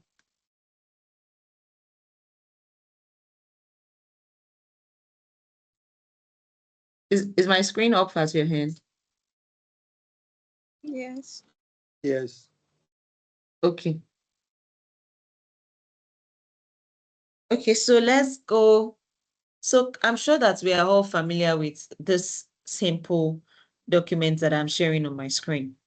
You can see file, home, insert, draw, design, layout, reference. I'm sure that you've really not taken time to probably press this reference place, right? It is the place that you will be using a lot in this project. Table of contents, you should use this part of table of content to ensure that your work is adequately ordered, but it's not table of contents that I'm teaching. So you can do automatic table of content, just ensure that your work is appropriately contexted, but that's not what I'm teaching you today. So here is where I am going, right? The style, first thing you should do when you are doing this kind of exam is to change, this type of project is to change it to the allowed or agreeable or acceptable referencing style. There are so many types of referencing style, but the referencing style that is agreeable to Oxford Brookes is Harvard-Ingallia. So that's the one that we're using, the Harvard-Ingallia style. So when you're doing your project and you need to reference the work of other people, you would go to Insert Citation, Add a Source. So this comes out, and then you then go into what are you doing? Typically, a lot of the things you should be using for referencing, you should not just go and copy something from a website, right? You should use a lot of journal articles that are publicly accepted, that are, known. Sometimes you could have conference proceedings. There's a different way to populate it could be a book session, which is also acceptable. But for the purpose of this, it could be anything here, right? For the purpose of this, let's assume it's a journal article. And the author is, 'Adetutu, Oludare, and Pope.' right? The title of my book is the title of this journal, The Impact of Sustainability on a company's growth. So you were researching and you came across my article. My journal name is Economics Journals, or let's say Accounting, Finance Journals. Let's assume that I've published under Finance Journals. You see all these things on the journal that you're using. So we're doing examples, Finance Journals. I published this in 2026. It is a page 8 in my publication, and it is my volume 3. It's the 3rd volume that I'm doing, and it is issue 5. Right? All this information I'll put there and I'll say, okay. Once I say, okay, now because I said, okay, I can edit this. So I see, no, so not the page. I can edit the source, right? It's showing Anko because again, it picks, it will have thought that that's my surname. So let me just do Adetutu Oludare so that there won't be, it will be easier. So it would do, I say yes. So it would do Oludare because referencing is supposed to be my surname first, right? See this thing now while I'm writing. So say I said that before I did that referencing, let's assume that I was writing something and I said that the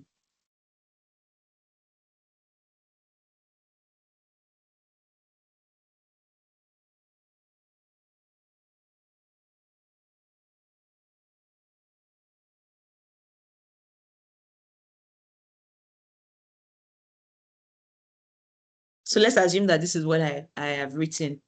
And I took that thing from Adetutu Oludare's sustainable practice. So rather than some people, what they do is that they will now be typing this Adetutu Oludare, blah, blah, blah, manually. The examiner is going to take your work and see whether this thing is showing the way it's showing like this. If it doesn't show like this, it's going to mark you down because you have not referenced the Harvard way. Now, what does this also do to you?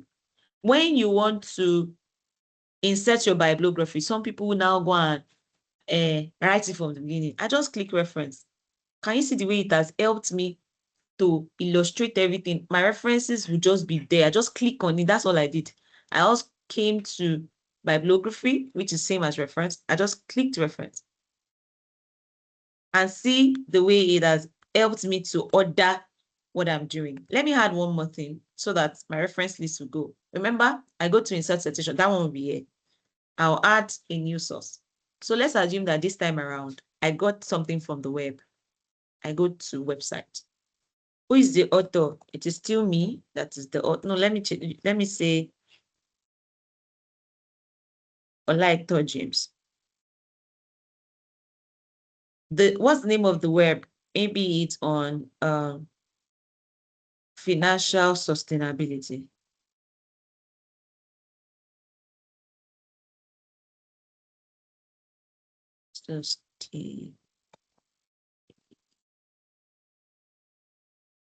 Let's just, I'm just trying to type 2026 is when then all these things that you're doing too, for a website, the examiner wants to be able to go to that website and check the day. There's always history on the website. They can reach out to them and say, confirm if this was accessed on this day. And they would send the log and confirm whether it was accessed. So what's the year that I accessed it? 2026. The month I accessed it in February. The day I accessed it in February is on the 21st. It will not tell me to put the URL. So I will go online and copy the exact URL where I accessed that thing. So that's why I can't afford to lie. So I'm just going to copy a random URL that I have on my screen. Let's assume that that's the URL. I'll say, okay, right? I will write something. And so I say that maybe what I'm trying to write is that the emission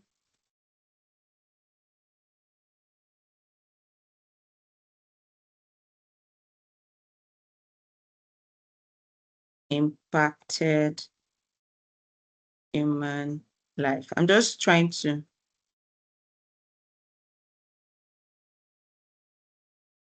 and the impact was measured, something like that. And I'm saying that this thing, no, it's not me that said that. That's why I told you that it's okay to have things like this that can help you to check your spellings and all that. So when I finish, I do insert citation. I picked that from James 2026, right? And I want to update what is in this my reference, right? I want to, things have now changed in this my reference. I want to pick the new things. Can you see? Okay, that my URL is looking funny, Sha, but that's what I copied. Can you see it will then ensure that it helps you to even arrange it alphabetically. It has brought James up. Then it would put that site so that the examiner can click on it. If you click on this site now, you go there straight and it will give you, let me see whether I can get a better site. I think that, let me look for an article, just hold on. So that it doesn't look funny like that. Let me just look for something on sustainability.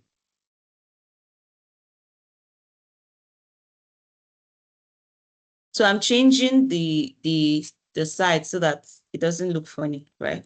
So I'll go back here. What do I want to do? I want to manage that source. So I'll go to manage source. What am I? These are different things that I've written in different times. I'm managing this one, right? So I'm now going to go to edit. So I'm trying to change the website, right? I pick OK. I'm changing it because of you guys, so that I want you to be able to see something a bit nicer. Then I'll come here. I'll say it should update the field. This is what I was trying to achieve, so that it doesn't look all upside down. So it has put James, of course, J comes before O. So it puts J on top. If it was A, it will say it's available. I didn't have to type this thing manually myself. Because I used the recommended referencing style, this thing will just be, I'll just be updating my bibliography. And examiner can see that I did my referencing well this way. The examiner can also see my referencing appropriately. And my work will be very beautiful and easy. Let me stop and take questions here. I'm pausing to take questions. Any question?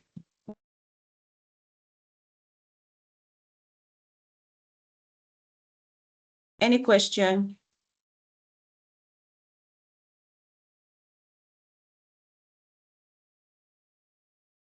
I hope we're still hearing me. Yes, we are. Okay. All right. So I assume that everything that I've said is clear to you. So for referencing, you can either be acknowledging the work of another person, paraphrasing, summarizing, or quoting. So all this, it will be available for you. You can have the document. These are examples I've just given you. And I've also told you what a pass looks like, whether you want an A, a B, or a C in the project. You've also seen what a pass looks like, and it's very important that you pay attention to that. So for the technical and professional skills, you've also seen what pass looks like across the relevant things. This is in the OBO pack that I shared with you. For us at Ivy League, this is a proposed agenda, a proposed timetable. This is how we intend to run. Things could change. Today is our OBU induction day. We will be allocating mentors by this time next week. We'll have our first meeting on or before March 7. Second meeting will be March 21st. Our third meeting will be April 18. Our SLS presentation and RAP final check day will be April 25. And we want our mentees to start to submit by May 1st. Now, this calendar, some people, when we do this, they then say, but Tutu, that's not what you shared with us in the calendar. I'm like, okay, this is what I propose that you should do. But as time goes on in our engagement, I will realize how much you people have done, and I will have to change my agenda or change my timetable to ensure you're also accommodated. If you want the timelines that I've shown you on the screen today to be strictly adhered to, then you must also strictly adhere to it. Because there are times that your mentor has said, give me this information. get back to me, and then you say, well, I was busy with work, I couldn't do that. So it is our mentees are the reason why we shift this timetables. It's not because of us. Left to us. If you send us things, we'll review, we'll give you comments. But if you don't then change or update, or sometimes you give one person comment and person does not come again, no, until he hears that it's 3 weeks to submission, the person will now come. And they'll now say, our timeline. I'm like, you're coming 3 weeks to submission. Are we magicians? So please, let's adhere to the timelines as well, so that we can submit early. We're happy to be flexible, right? Because we know that everything is usually not equal in real life. But then we don't want you to continue to push and push and push. Some people will now probably on the day of submission is a day probably I have a board meeting at work, or that I have a session. You're now calling me and I say, Tutu didn't even pick my call. It's not fair. I'm like, you are almost 3 months with me. And I will have been telling you that probably, hey, guys, let us do everything we need to do on time. I'm going to be busy on Monday. And also now calling me. I'm like, okay, should I leave what I'm doing just because I want to attend to you? Please don't put yourself in a tight corner. Don't also put your mentors in a tight corner. I'm sure you all know that this is not all we do for a living. Everything we're doing here is because we're passionate and we want people to be able to be successful. Maximize your time, don't waste it, so that you will not be running helter-skelter at the tail end. And then there could also be things that the other party may not be able to control. So that would be my advice to you all. Take your time. Don't waste your time. Do it on time. Give this your best. And I'm sure we would all be successful. There are so many materials that you can leverage on. ACCA Oxford Brookes Offering has a dedicated YouTube platform that you can just go into. Once you get there, you see all the videos, everything you need to know is there. They have webinars. As we become aware of any webinar, if they will still do anyone, we'll let you know. They have examiners reports that shows what the examiners look out for. Please feel free to go and attend to that. Then ensure your referencing is in adverse. What I've shown you is a sample. They have a dedicated platform where you can see what referencing entails. Please go ahead and take advantage of all those things. Where you have questions, let us know, and then you can also be a part of the school. I will welcome questions now as we begin to wrap up this class. Thank you. Ikechukwu.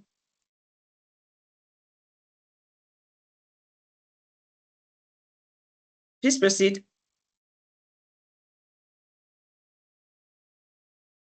Okay. Thank you for the time you've given us to participate in this program. Yeah, earlier in this section, you did mention about the timeline that a candidate has, especially a candidate who has some papers to write. In my own case, I have 2 papers to write, AA and FM, of which I'm planning to write. Yeah, I have booked for that. I'm preparing to write AA in this March and to write FM in June. But I heard you say that the last opportunity for examination is this March. So does it mean that there is no opportunity for me in this program anymore? Thank you. Thanks for your question, and I appreciate it. Yes, this offering has been off for a while and is actually winding down. So if you're not going to write those papers in this March exam, then yes, you won't be eligible anymore because the alliance is closing. There's a new one that is opening. We would also keep you informed as a school what we would do. That one is not as straight as this, right?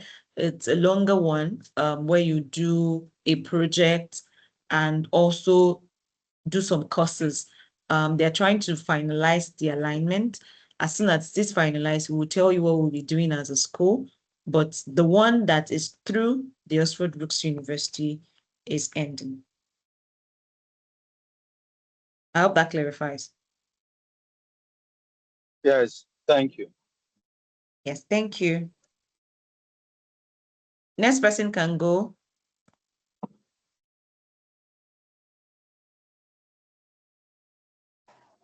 Hi, please, Yes. Well done. Thank you for the presentation. So I would like to ask for your advice. I actually want to resubmit. Earlier, the report I got was around referencing and my conclusion that it was not good enough. So I had a failed in my RR only. I passed every other one. So what would be your advice for me? So my advice to you is that you take time to read the details of what exactly the examiner wrote for you. If it was on referencing, did they speak specifically to referencing? If yes, you have to go back and ensure you reference adequately. Did they speak specifically to the content? You have to go. So you read what the examiner has said. You know, there's that paper that they give you and they put comments for you. Read and understand it very well, and then attempt to answer it. Don't rush. Don't think, maybe it's just this. Improve on it very realistically. Commit to referencing. In fact, some parts of the work that probably they did not even, except if they've already told you that you passed that one, no issues. But where they said you failed, read through it, understand what the examiner wants to do. If you are coming to us as mentees, I mean, if you're going to be mentored under us, I'll personally ask for that comments so that I can guide you. I can tell you, okay, this is what I believe the examiner is looking out for. If you do A, B, C, D, you would be successful. So we'll be looking forward to having you on board. All right, thank you. All right. Okay, so our second person, is that Rebecca that just spoke? Okay, yes. So Yes, Lawal yes. Karim, yeah, go ahead. So my question is on the financial implication. Is there any Can you other speak a financial? bit louder? Can you hear me now? Yeah, better. Okay, I said my question is on the financial implication. Apart from the 550, is there any other payments that we're expected to make? Okay, so you pay to join us in the school as well. I think I'll be offering now. Manager, you can correct me if I'm wrong. I think it's about 80. I don't know whether we've increased it. You pay for us to be a part of the faculty in OBU, that's in Naira. You pay £550 to Oxford Brookes for submitting the project. Then you pay $100 for checking your project on iTicket. Okay, Those are thank you. the financial commitments that I'm aware of. All right, thank you. You're most welcome. Ikechukwu.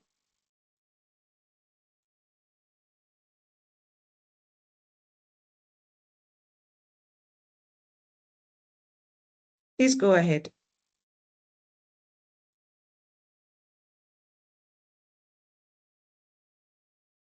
Ikechukwu. Okay, Adebukola, if Ikechukwu is not available. Okay. Hi, good morning, Ma. Thank you so much Good for that morning. insight. Okay, so I have two questions. Okay, so to join Ivy League mentorship, like when is the deadline for like the payments that you mentioned? And also my second question is about the company. Can it be a Nigerian company as long as it's listed on as long as it's a listed company, or it has to be companies abroad or something? Yeah, thank you. Okay, I like your question. It doesn't have to be a company abroad. A Nigerian company is also listed. Because Nigerian companies are also listed, so you can use Nigerian companies. So, for example, in the financial institutions, a lot of people use the banks, the insurance companies, the likes of Pfizer, the likes of Fixin, and Wemco and all those big multilateral companies. People use Lafarge, Nigerian breweries. People even use companies like Concord Papers. Any company that's quoted on Nigerian Stock Exchange is eligible. So then you talked about the payments. Yes, for the payments, once you signify interest, our admin will guide you. You make payments. They will ask you to choose the topic that you want to do. We'll send you some forms that you fill, and then you can start the relationship. But you will only be added into our WhatsApp group when you have made payments. Okay, thank you. All right, thank you too. So I don't know whether there's another question. Okay, Ikechukwu, if you can hear us, we're still waiting for you. While we wait for him, I think that it's been a very insightful time with you all. I'm sure that you had a good time listening to me as much as I had a good time hearing your questions. I wish you all the very, very, very, very best. I know that for some of you, we'll be seeing again on the other side where we'll then be going through this program. I know that is the last one, and I really would wish that people would pay attention on time, because as a school as well, we would take a cutoff. We know how long it really would take to do a good job on this research project.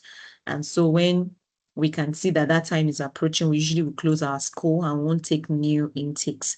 So you don't meet up on the rush. Please make up your mind on time. We're not even starting as early as we should have started, but then it's not still very late. So you're welcome on board, and we look forward to having you. Priscilla, let's take your final question. Okay, thank you so much. Sorry, I was thrown off the call. I don't know if this question had been asked earlier, but I just want to say, for those that would be awaiting the release of their results, those writing in same March, and then based on your timetable and timeline, you're expecting payment to be made or onboarding from February. So how would that reconciliation be done? Because for you to even be eligible, like for you to progress with the OBU, you need to ensure that, okay, you had attained the pass rate. I mean, you have to wait for the release of the result, and then we also have to consider your timeline as well, starting from February. So how are we going to be able to do that? Okay, your question is good, but if you're in that category, you need to take a call, because we can't wait for your results to be out before you start to write your project. Otherwise, you'll be under immense pressure. So you have to go back and think through, okay, how did I do this my exam? Or ensure you do your exam well and you'll be sure that you pass. Otherwise, if you want to wait until, I don't know when your results, maybe April, you're submitting in May, how do you then ensure that you do a good job? So you might just need to count your costs, determine whether you will just close your eye and go along. Of course, the only money that you will have paid will be the mentoring for Ivy League. And we can always, have some considerations for you, even though we won't do a full refund to you. But then you shouldn't wait, because you can't write this project in 1 month. I hope that clarifies. Yes, it does. Thank you. All right, thank you. Barak? Yeah, Eloma, please can you kindly drop your contact or share it with us Okay. in case I need any clarification going forward. Okay, I'll drop my contact on the call, so you can reach No, out I to me. can't see it. I can't see it. I said I will drop it. I've not dropped it yet. Okay. Even the previous content you drop, I can't see it. Okay, is that same for everyone? You guys didn't see it? The contents I dropped, you didn't see it, right? Yeah, I did not see it. I think they can't access the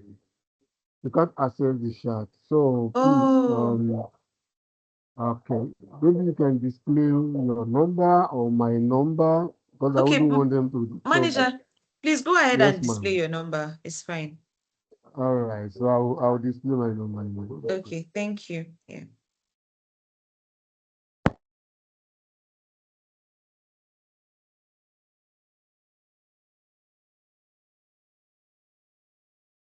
Okay, I think that while we wait for manager to display his number, I think we've had a very eventful day. So I don't know if any other person still has a question so that we can proceed.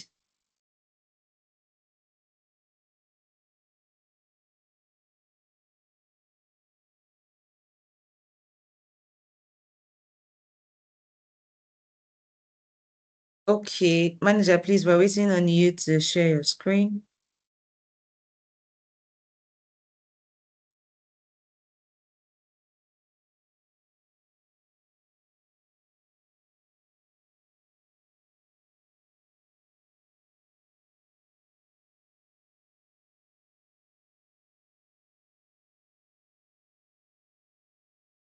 Okay. Thank you, sir. So please feel free to reach out to manager. He would get back to me if there's anything that I need to pay attention to. And then organize every other thing from here. Okay, just to be sure, how much is the registration for joining Ivy League for this purpose? Okay, so manager, is it still 80? No, it's 110. Is what? 110. 110. 110, yeah. Okay, all right. So it's 110. Oh, I had mentioned 80. But I told them that I wasn't sure that was the last one. Yeah.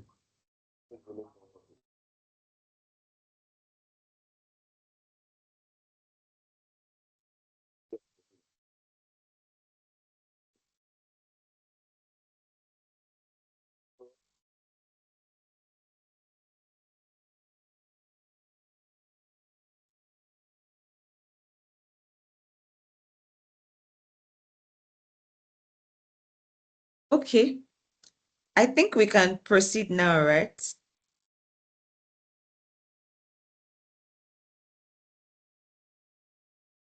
All right. Thanks, everyone. I wish you all a good time, and I'm earnestly looking to have you all on board. Have a good time. Bye for now. Thank you.